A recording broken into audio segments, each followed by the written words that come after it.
Assalamualaikum warahmatullahi wabarakatuh. Saya Yusraful Khalili, guru mapel Sejarah Kebudayaan Islam MTS An-Nur Sumberwil, sebagai salah satu peserta PBB Darjat dan 1 Kementerian Agama di LPDK Universitas Wahid Hasim Semarang. Siap mengikuti uji kompetensi profesi pendidikan guru 2020.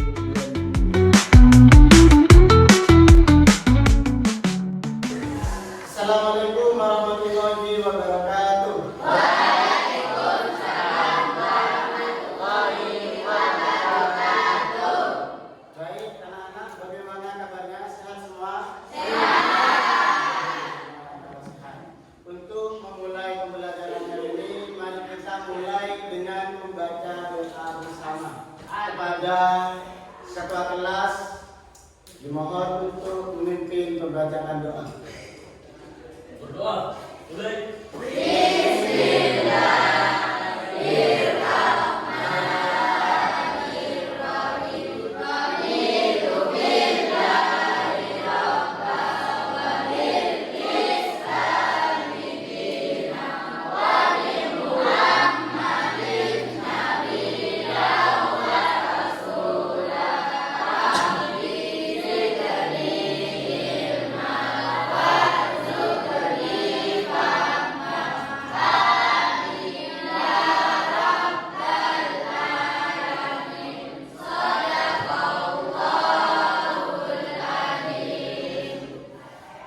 Alhamdulillah kita sudah membaca doa. Semoga pembelajaran hari ini berkat doa ini kita dimudahkan untuk paham, kita dimudahkan untuk menerima pembelajaran ini, kita dimudahkan untuk melakukan ilmu yang kita dapat, untuk mengamalkan ilmu yang sudah kita dapat. Sebelum pelajaran kita mulai, saya akan mengabsen satu persatu terlebih dahulu. Anfa Nabila, Ahmad Judika, Alina Eka, Sofiatul Hasanat, Ulul Asmi, Wafiatul Islamiyah, Amri. Alhamdulillah dari 27 siswa yang tidak hadir cuma 1 karena sakit ya. Semoga nanti yang sakit ini oleh Allah diberi kesembuhan. Dan anak-anak semua semoga oleh Allah diberi kesehatan. Selalu sehat walafiat. Selalu diberi semangat oleh Allah. Baik anak-anak yang dirahmati oleh Allah, hari ini kita akan belajar sejarah kebudayaan Islam. Ilmu yang tidak hanya berbicara tentang masa lalu, tapi juga akan belajar tentang jati diri kita sendiri, jati diri umat Islam. Tahukah kalian, sahabat Umar, sahabat Abu Bakar, sahabat Utsman, Sayyidina Ali itu adalah orang biasa seperti kita. Akan tetapi mereka menjadi luar biasa karena keimanan, karena tekad, dan karena berani mereka untuk berani. Hari ini kita bukan hanya belajar sejarah. Kalian akan menemukan inspirasi untuk membentuk karakter, untuk mempersiapkan diri menjadi pemimpin masa depan. Jadi jangan hanya duduk diam, mari kita belajar dengan aktif, dengan semangat, berpikir kritis, dan ambil hikmah dari kisah para sahabat. Karena siapa tahu di antara kalian nanti akan menjadi pemimpin masa depan. Amin. Bismillah, kita mulai pelajaran dengan niat karena Allah Subhanahu wa Ta'ala. Pelajaran kita hari ini materinya adalah kepemimpinan Khalifah Abu Bakar As-Siddiq. Sebutkan contoh pemimpin di lingkungan kalian. Pak RT. Oke. Apa lagi? Siapa lagi? Presiden. Jelas pemimpin. Apa lagi? Siapa? Pak RT. tadi sudah disebutkan. Yang lebih kecil, lingkup yang lebih kecil. Pak RW. Oh, itu pemimpin di dusun. Kalau pemimpin di kelas, siapa? Baik, kalian sudah mengerti tentang pemimpin. Lalu, siapakah pemimpin umat Islam? Nabi Muhammad. Nabi Muhammad Sallallahu Alaihi Wasallam. Setelah Nabi Muhammad wafat, kepemimpinan beralih kepada para khulafaur rasyidin. Coba kalian bayangkan, kalian adalah salah satu para sahabat waktu itu yang menemani, bertemu dan mendampingi Rasulullah sebagai pemimpin umat. Suatu ketika, moro-moro tiba-tiba Nabi Muhammad wafat. Bagaimana perasaan kalian? Sedih. Apa lagi? Kecewa. Apa lagi kecewa? Sedih. Apa? Misalnya kalian adalah salah satu sahabat. Nabi adalah pemimpin waktu itu. Apakah kalian tidak akan berpikir, wah, siapa yang akan jadi pemimpin? Begitu? Akan ada kekhawatiran siapa yang akan menggantikan Nabi sebagai pemimpin umat Islam. Nah, di pelajaran kali ini kita akan mempelajari tentang yang pertama, menganalisis proses terpilihnya Abu Bakar As-Siddiq sebagai khalifah pertama.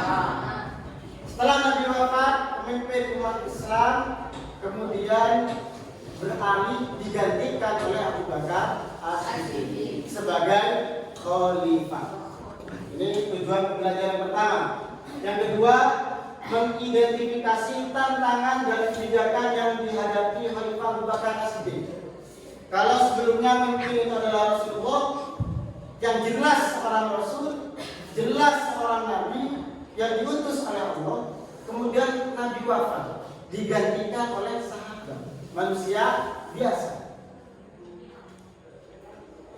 Keadaan ini kan berbeda, yang awalnya itu Rasul, kemudian digantikan oleh manusia biasa, yaitu sahabat Abu Bakar.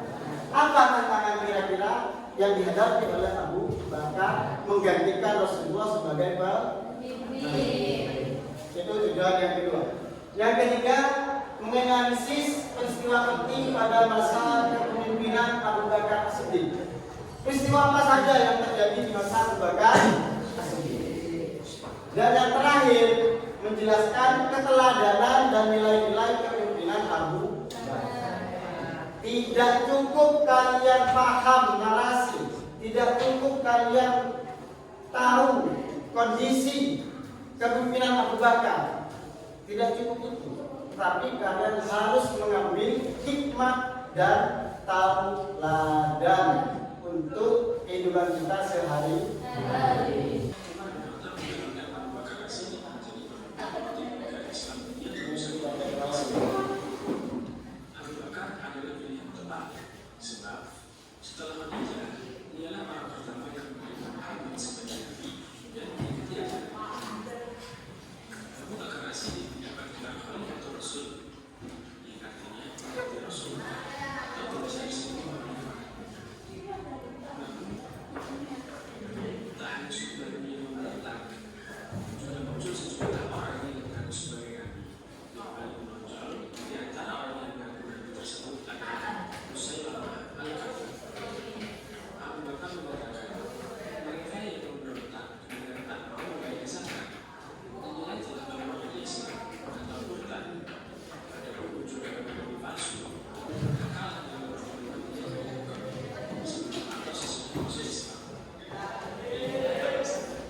itu dia adalah video tentang pemilihan Abu Bakar.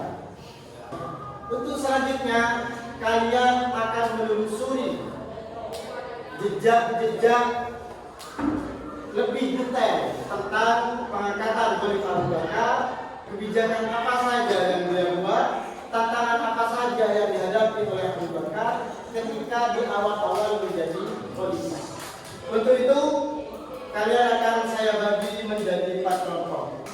Yang sebelah sini kelompok 1, di sini kelompok 2, yang di sana kelompok 3, dan terakhir yang putra ini kelompok 4. Kelompok 1 menelusuri proses pemilihan Khalifah Abu Bakar Siddiq. Kelompok 2 menelusuri tentang tantangan masa awal kepemimpinan Abu Bakar. Kelompok 3 untuk mencari kebijakan penting Khalifah Abu Bakar Siddiq apa saja. Dan yang keempat, keteladanan kepemimpinan Abu Bakar Siddiq. Apa saja teladan yang relevan untuk kita hari ini dari kisah Abu Bakar Siddiq. Itu akan ditelusuri oleh kelompok 4. Silakan masing-masing kelompok mencari data yang dibutuhkan ini di buku mata pelajarannya. Oke? Siap ya? Silakan datanya kalian cari di masing-masing buku atau referensi yang telah disediakan. Boleh di kertas. Buku Pak. Nah, di kertas seperti ini.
hasil diskusi.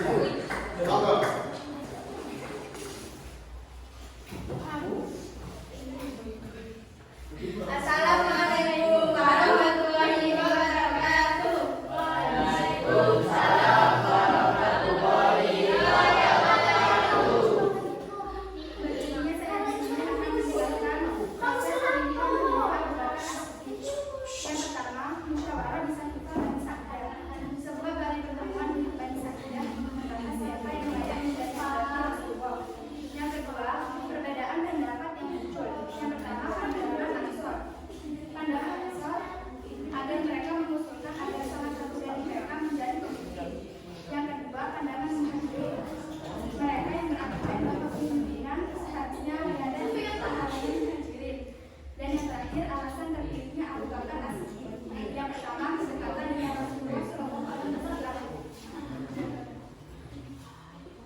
1 ini menjelaskan bahwasannya ya, proses pengangkatan Khalifah Abu Bakar As-Siddiq itu dilalui dengan musyawarah. Ya. Musyawarah itu apa, Nana? Musyawarah itu apa? Diskusi.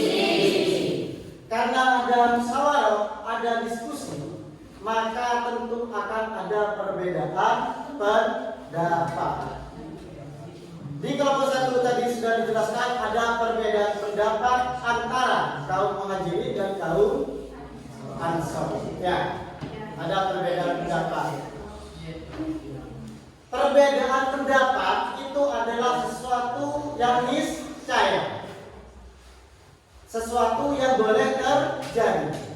Ya, kita harus menerima ketika ada pendapat yang berbeda. Orang yang bijak, pemimpin yang baik akan menerima perbedaan pendapat, meskipun itu pendapat yang berbeda itu muncul dari orang yang ada di bawah kita.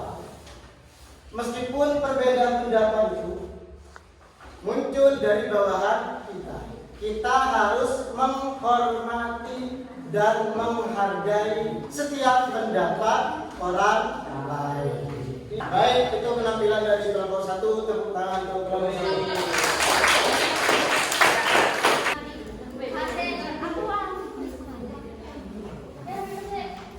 Salam dulu. Assalamualaikum warahmatullahi wabarakatuh.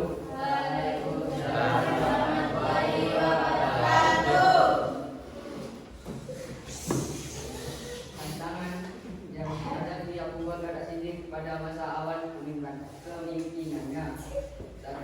Membenahi Habib Rasul. Beberapa tokoh Habib Rasul yang paling menonjol diantaranya adalah 1.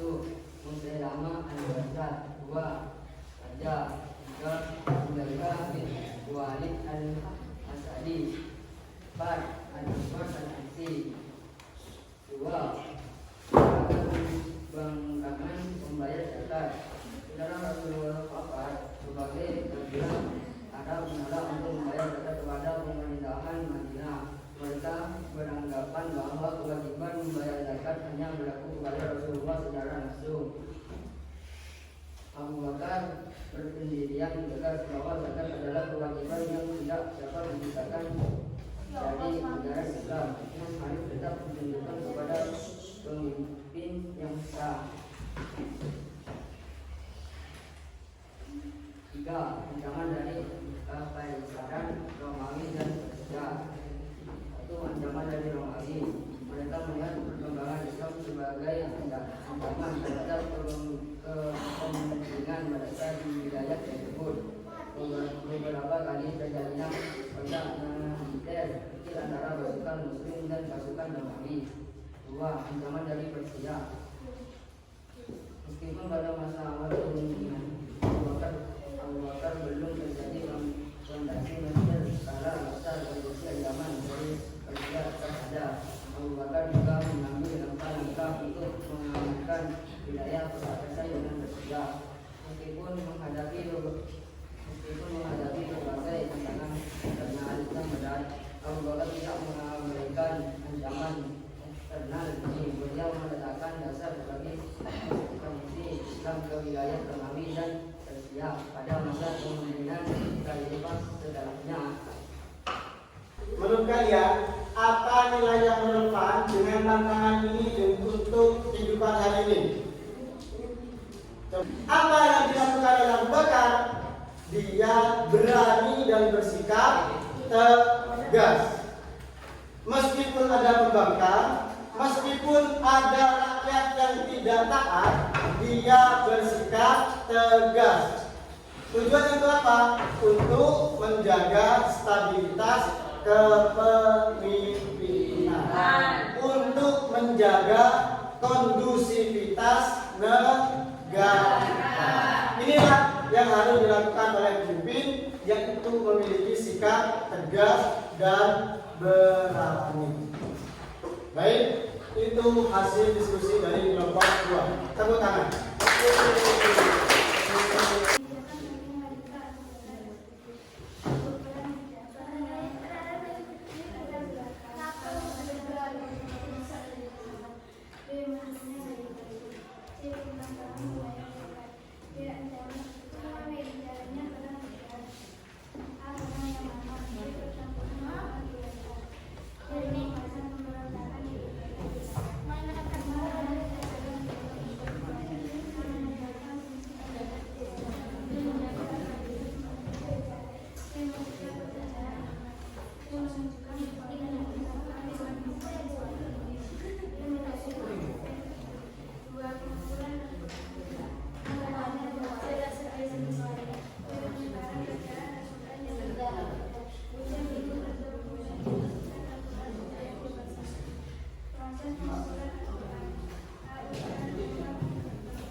Ini hasil diskusi kelompok 3. Tepuk tangan.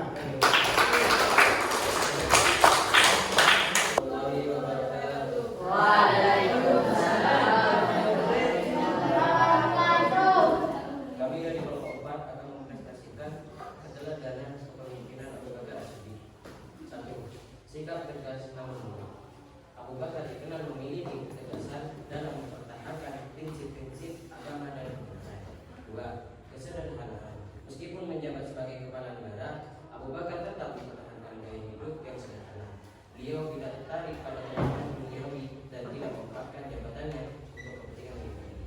Beliau tetap menjalankan aktivitasnya sebagai pedagang sahih, meskipun kemudian beliau berhenti untuk fokus pada urusan negara dengan tetap mengambil sedikit berkat yang cukup untuk kebutuhan sehari-hari dari Baitul Mas kas negara. 3. Kejujuran dan amanah. Abu Bakar As-Siddiq dikenal dengan kejujurannya bahkan sebelum masuk Islam, sehingga beliau mendapat gelar As-Siddiq yang memperhatikan. 4. Ketaatan beragama. Ketaatan Abu Bakar terhadap ajaran Islam sangatlah kuat. 5. Menghargai pendapat sahabat Rasulullah. Abu Bakar sangat menghargai pendapat para sahabat yang seringkali bermusyawarah dengan mereka dalam mengambil keputusan penting. Kesimpulannya, keteladanan kepemimpinan Abu Bakar As-Siddiq tercakup sebagai aspek mulia yang diperlukan sepanjang masa. Sikap tegas namun lembut, kesederhanaan, kejujuran, ketaatan beragama dan penghargaan terhadap pendapat sahabat adalah nilai-nilai yang seharusnya menjadi pedoman bagi setiap pemimpin. Kepemimpinan beliau yang berdasarkan pada prinsip-prinsip Islam yang kuat berhasil membawa umat Islam melewati masa-masa sulit di awal perkembangannya dan meletakkan dasar yang kokoh bagi kejayaan Islam di masa depan. Baik, itu hasil diskusi dari kelompok 4. Tepuk tangan untuk kelompok 4. Adalah hasil diskusi yang telah dipresentasikan oleh masing-masing kelompok, baik kelompok 1, kelompok 2, kelompok 3, dan kelompok 4. Sekarang keluarkan buku tulis kalian. Sudah siap semua? Berpoin masing-masing. Sudah ya? Saya minta kalian untuk menuliskan satu saja hal yang menarik yang telah kalian pelajari dari kepemimpinan Abu Bakar.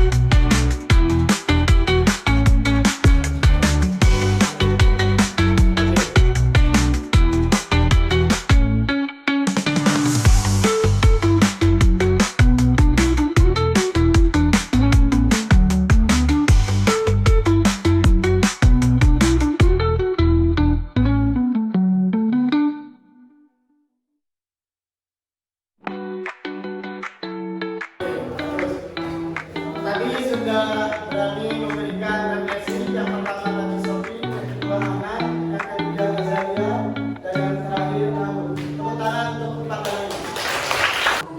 Baik, itu ada kuis dari saya di Krisis. Silakan masuk menggunakan nama lengkap masing-masing. Setelah selesai, sudah selesai semua? Klik mulai. Selamat mengerjakan.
sudah melaksanakan pembelajaran SKI dengan materi kepemimpinan Khalifah Abu Bakar As-Siddiq. Kesimpulan pembelajaran kita hari ini yang pertama adalah proses pengangkatan Khalifah Abu Bakar As-Siddiq dihasilkan melalui musyawarah mufakat antar para sahabat. Yang kedua, tantangan awal kepemimpinan Khalifah Abu Bakar As-Siddiq, yaitu yang pertama munculnya nabi palsu, dua pembangkangan zakat, dan yang ketiga ancaman Romawi dan Persia.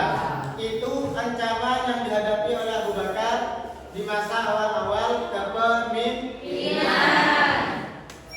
Dan yang ketiga, kebijakan penting yang dilakukan oleh Abu Bakar untuk menghadapi tantangan itu. Yang pertama adalah perang Badar. Hikmahnya adalah tujuannya adalah untuk menjaga persatuan umat.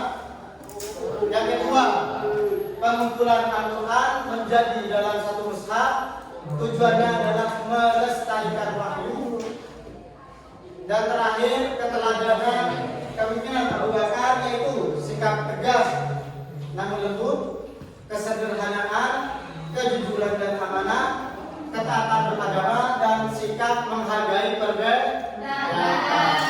Itulah pelajaran yang kita dapat untuk hari ini. Demikian pelajaran kita hari ini tentang kepemimpinan Abu Bakar As-Siddiq. Tugas untuk kalian yaitu mencari contoh kasus di lingkungan sekitar kalian yang berhubungan dengan tantangan untuk menghargai perbedaan pendapat. Itu dia pelajaran kita.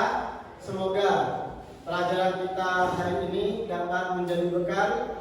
Kisah-kisah dan keteladanan Abu Bakar menjadi motivasi, menjadi inspirasi bagi kita semua untuk menjalani kehidupan di masyarakat yang nyata, terutama dalam menghargai perbedaan.